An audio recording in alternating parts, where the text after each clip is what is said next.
My brothers and sisters, greetings. Today we celebrate the Ascension of the Lord. St. Luke in the Acts of the Apostles tells us that Jesus, after his death and resurrection, appeared to the apostles over a period of 40 days and then ascended into heaven. In the Bible, 40 does not designate a mathematical sum. It is not to be taken literally. That would be reading the Bible as if it were contemporary literature. The number 40 throughout the Bible does not refer to a specific numerical value. We ourselves may say that something happened 2 or 3 years ago, by which we mean an indefinite time. 40 in the Bible is something like that. More importantly, 40 in the Bible indicates a period of time in which God accomplishes his work. Thus, the Solemnity of the Ascension calls us to celebrate the truth that Jesus, after his death and resurrection, faithfully completed his mission on this earth and prepared the church for the great event of Pentecost. The point is that when Jesus rose from the dead, he did not return to the form of life which he had lived on this earth from the moment of his conception in Mary's womb until his death on the cross.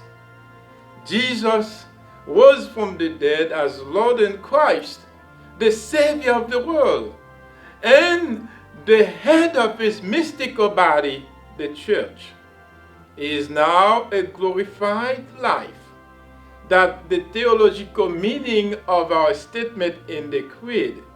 He rose from the dead, ascended into heaven, and sits at the right hand of the Father.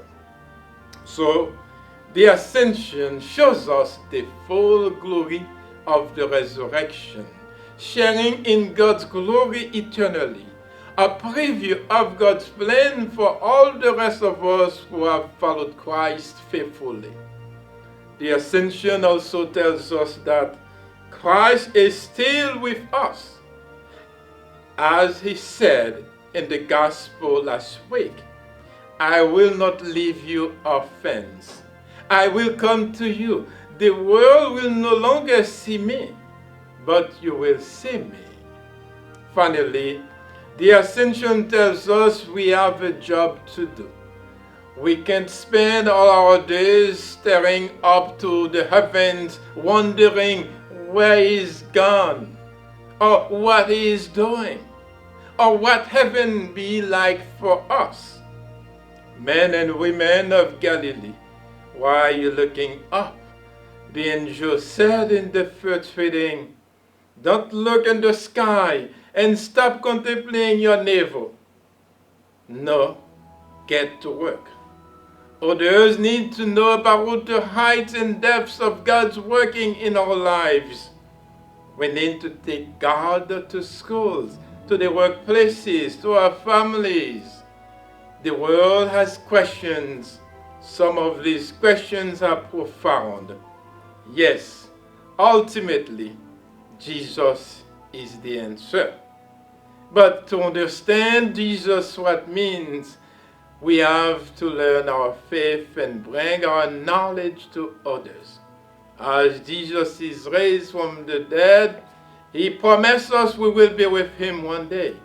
So that's why we need to be vigilant and be ready to bring that good news wherever you go. May God bless you and keep you always in his love.